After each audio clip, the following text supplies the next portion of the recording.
JDU छोटे भाई की भूमिका में है, तो सीटों की डील जो हो लोकसभा चुनाव में उस हिसाब से न हो, छोटा भाई समझकर सीटें न बांटी जाए, बल्कि जेडीयू बीजेपी के बीच बराबरी का बंटवारा हो। तो खेल अभी से शुरू कर दिया है शायद जेडीयू ने, प्रेशर पॉलिटिक्स अभी से शुरू कर दिया है बीजेपी पर कि अगर आप छोटा भाई समझ के हमारे साथ सीटों की डील करेंगे तो फिर मजबूरी में हमारे रास्ते अलग हो जाएंगे। आरसीपी सिंह बगल की कुर्सी पर नीतीश कुमार के साथ रहे और उन्हीं दिनों में अकूट संपत्ति बनाई। अगर अकूट संपत्ति बनाई है तो जाहिर है ये पता जेडीयू को आज चला, मुख्यमंत्री नीतीश कुमार को आज चला, या जिन्होंने कारण बताओ नोटिस भेजा उमेश कुशवाहा जेडीयू के प्रदेश अध्यक्ष, उनको आज पता चला। यह भी अपने आप में सवाल है। लेकिन नमस्कार, मैं चंद्रकांत मिश्रा और आप देख रहे हैं सिटी पोस्ट। हमारे साथ हमारे सहयोगी अभिषेक मिश्रा जी हैं और हम लोग कुछ सवाल का जवाब ढूंढेंगे। बिहार में जो राजनीतिक गतिविधि हो रही है उस पर हम जानना चाहेंगे। अभिषेक मिश्रा जी, आप बताइएगा कि क्या जदयू और बीजेपी का जो सहयोग है, जो गठबंधन है, क्या उसके गांठ में ढीलापन आना शुरू हो गया है? क्या आपको लगता है कि 2024 के या 2025 के चुनाव के पहले ये गठबंधन अलग हो जाएगा? और देखिए, एक बयान पहले जेडीयू के संसदीय बोर्ड के अध्यक्ष उपेंद्र कुशवाहा ने दिया कि उनसे पूछा गया कि क्या 2024 और 25 में भी आप साथ रहेंगे बीजेपी के। उन्होंने कहा कि भविष्य की बात कौन कर सकता है, भविष्य की गारंटी कौन ले सकता है, ये शब्द थे उनके। अब उपेंद्र कुशवाहा ने यह कहा कि भविष्य की गारंटी कौन ले सकता है, बीजेपी तो गारंटी ले रही है। बीजेपी बार बार ये कह रही है कि हम नीतीश कुमार के साथ हैं, नीतीश कुमार के साथ रहेंगे। अब सवाल यह है कि जेडीयू गारंटी लेने के लिए तैयार क्यों नहीं है भविष्य की। पहले उपेंद्र कुशवाहा कहते हैं कि भविष्य की गारंटी कौन लेगा, और उसके बाद जेडीयू के शीर्ष नेतृत्व की तरफ से बयान आ जाता है। याद रखिए, जो बयान राष्ट्रीय अध्यक्ष ललन सिंह की तरफ से आया उससे ऊपर कोई बयान नहीं आ सकता, उससे बड़ा कोई बयान हो नहीं सकता, क्योंकि इन मसलों पर नीतीश कुमार आमतौर पर बोलते नहीं हैं। नीतीश कुमार कभी ये नहीं कहेंगे या इन मसलों पर कोई बयान नीतीश कुमार नहीं दे सकते, आप इसकी उम्मीद उनसे नहीं कर सकते। तो जेडीयू के राष्ट्रीय अध्यक्ष ललन सिंह ने ये कह दिया जब उनसे सवाल पूछा गया कि क्या 2024 में, और ये सवाल इसलिए पूछा गया क्योंकि जब अमित शाह आए, गृह मंत्री अमित शाह, और उनसे जब उन्होंने कहा कि 2024 में भी 2025 में भी हम जेडीयू के साथ रहेंगे, नीतीश कुमार के साथ रहेंगे। अब इसको लेकर सवाल पूछा गया कि क्या आप वाकई जेडीयू बीजेपी के साथ रहेंगे। जेडीयू के राष्ट्रीय अध्यक्ष ललन सिंह से यह सवाल पूछा गया तो उन्होंने कहा कि यह काल्पनिक सवाल है। अब राजनीति की जो सामान्य समझ रखने वाले भी व्यक्ति हैं वो बहुत आसानी से समझ सकते हैं कि कैसे ये काल्पनिक सवाल है। बीजेपी कह रही है कि 2024 में और 2025 में नीतीश कुमार हमारे साथ रहेंगे, जेडीयू हमारे साथ रहेगी, और ये सवाल बनता है, इस सवाल की गुंजाइश भी है, इस सवाल की प्रासंगिकता भी है, इसलिए कि जो घटनाक्रम है बिहार की राजनीति का, जेडीयू बीजेपी के रिश्तों में जो दरार आई है, उससे ये सवाल तो बनता ही है कि जेडीयू बीजेपी साथ रहेगी कि नहीं रहेगी। ऐसे में इस सवाल पर अगर ललन सिंह कहते हैं कि यह काल्पनिक सवाल है और हमें धोखा दिया गया, हमारे साथ साजिश की गई और हम अपने संगठन को मजबूत करने में जुटे हुए हैं, तो जाहिर है नीतीश कुमार के दिमाग में कुछ तो चल रहा है। ये बयान यूं ही नहीं आ सकते और ये बयान लगातार आ रहे हैं। इसका मतलब यही है कि हो सकता है कि मुख्यमंत्री नीतीश कुमार पाला बदल लें, लेकिन एक दूसरा खेल भी हो सकता है जिस पर भी चर्चा होनी चाहिए। केंद्र में मंत्रिमंडल का विस्तार होना है और भारतीय जनता पार्टी जेडीयू को आंशिक हिस्सेदारी ऑफर करती रही है।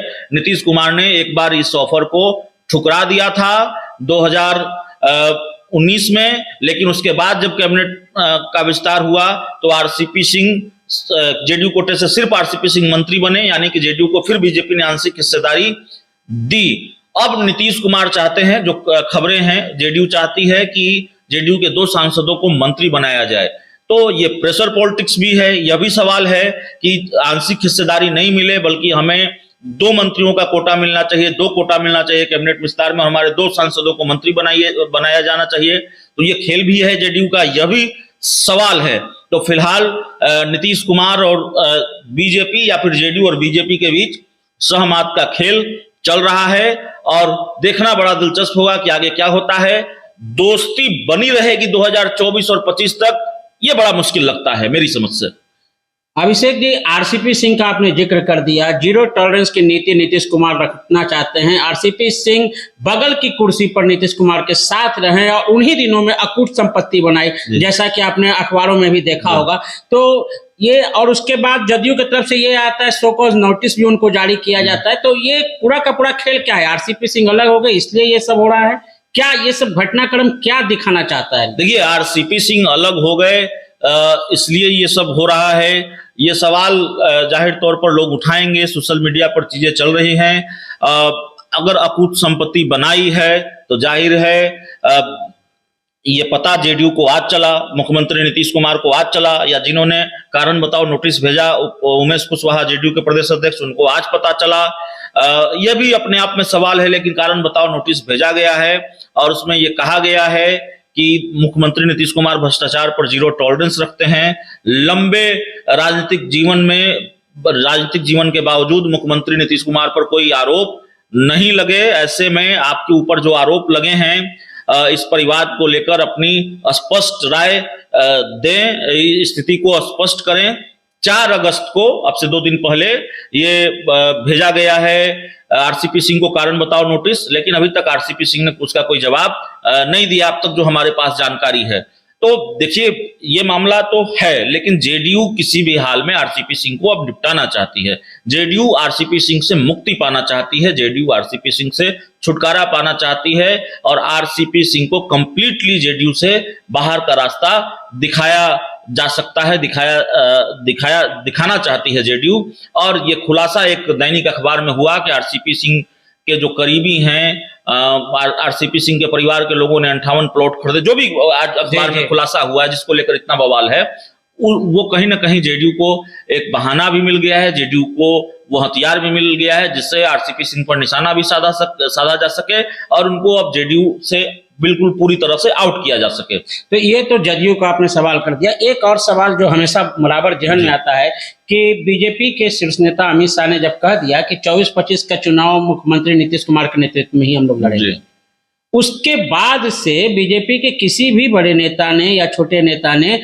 गठबंधन के बारे में, खास करके जदयू के बारे में, कोई भी अपना वक्तव्य नहीं दिया। क्या मजबूरी है? देखिए, बीजेपी और जेडीयू मिलकर चुनाव लड़ेगी नहीं लड़ेगी, लेकिन आप इतना समझ लीजिए, बीजेपी बार बार ये कह रही है कि हम नीतीश कुमार के साथ लड़ेंगे, जेडीयू बीजेपी साथ लड़ेगी। जेडीयू ये कह रही है कि अभी ये काल्पनिक सवाल है।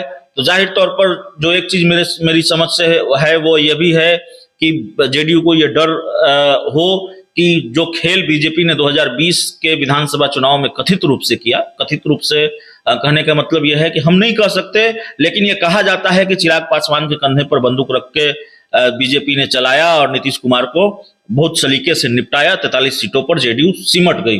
तो वो खेल एक बार फिर बीजेपी न कर दे और जाहिर तौर पर नीतीश कुमार या जेडीयू नहीं चाहेगी कि 2020 के विधानसभा चुनाव में जो हस्त्र हो, कुछ उसी तरह का हस्त्र 2024 के लोकसभा चुनाव में हो और 2025 के विधानसभा चुनाव में हो, फिर बीजेपी कोई न खेल कर दे।